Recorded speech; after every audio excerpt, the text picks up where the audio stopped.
So Mercutio is really barely in control of himself in this scene, and and you can see that he's not in control of himself because of how long he talks for. He really just, this is a gigantic speech.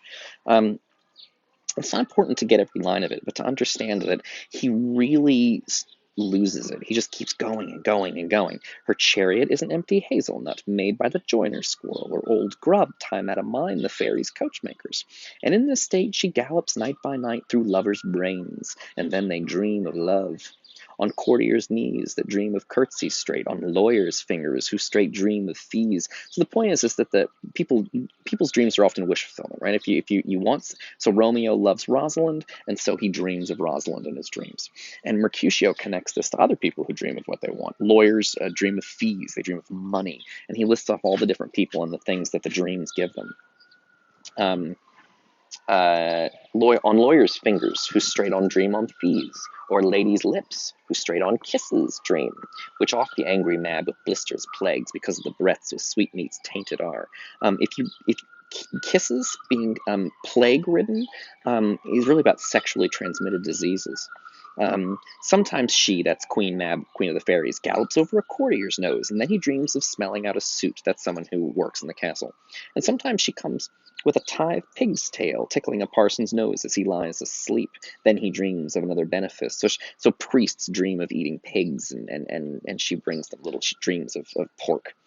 Sometimes she driveth over a soldier's neck, and then he dreams of cutting foreign throats, of breaches, ambuscades, and Spanish blades of health's 5 fathoms deep, and then anon drums in his ear, at which he starts and wakes, and thus being frighted, swears a prayer or two and sleeps again. So he's really lost the thread of this, but he's like, oh yes, when you're in love, you dream of the person you're in love with, and lawyers dream about money, and people who work in a castle dream about getting listened to by the king, and priests dream of eating pork, and soldiers dream about killing people. And the crucial thing about Mercutio is that that's what he thinks of Romeo's love.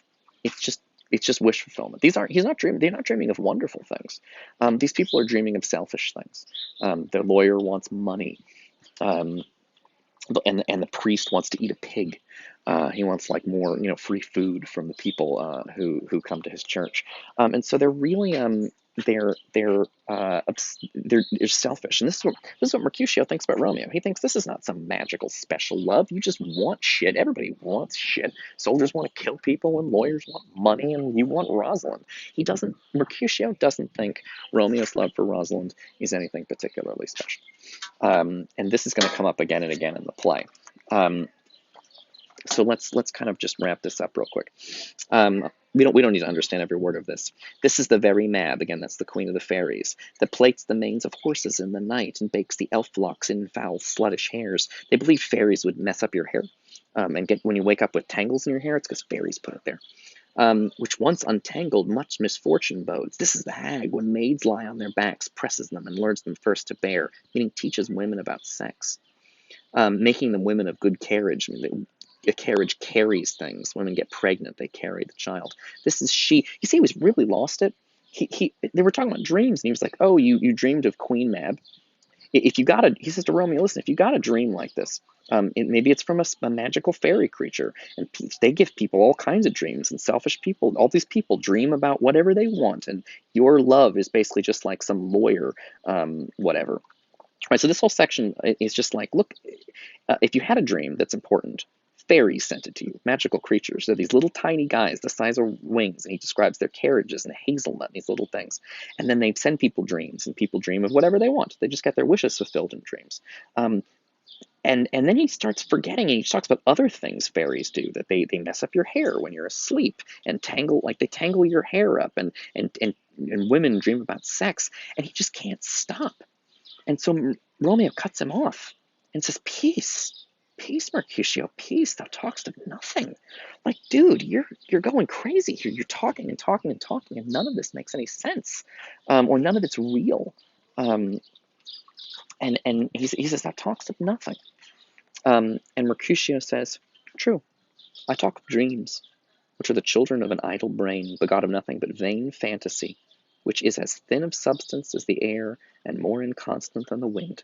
who woos even now the frozen bosom of the north, and being angered puffs away from thence, turning to his side the dew-dropping south. And then Benvolio cuts in, this wind you talk of blows us from ourselves, supper is done and we shall come too late. He's trying to get him back to the party, because they're on their way to a party. But Mercutio says, I talk of, he's that talk of nothing, meaning this isn't real. And he says, true, I talk of dreams, which are the children of an idle brain, begot of nothing but vain fantasy, which is of thin substance. He says dreams are garbage. Like, yes, I have been talking about nothing, because dreams are junk. They're just stupid stuff your brain thinks up, and they're nonsense. Don't take dreams seriously. Don't take dreams seriously. But of course, Romeo does take dreams seriously. He thinks that they're part of. This is one of the questions the play asks: is what's the value of dreams?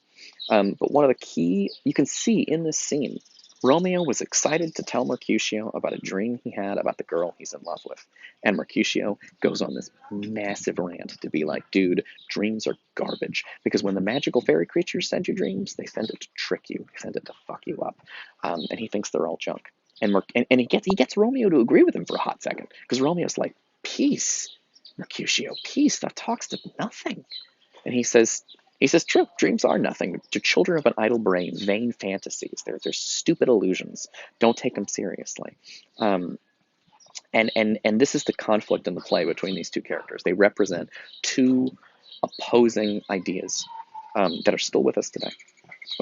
Romeo represents this idea that love is a powerful, almost magical force guiding us. And Mercutio thinks that's all bullshit. It's just horny teenagers that want to fuck each other. It just boils down to sex for him. But for Romeo, it's about love. For Mercutio, it's just love is a fancy word for fucking. And Romeo, he does eventually tell us the dream that he had. He says, my mind misgives some consequence, yet hanging in the stars shall bitterly begin this fearful date with this night's revels. He says, I have a bad feeling about this party we're going to. He says, I think it's going to cause a lot of trouble.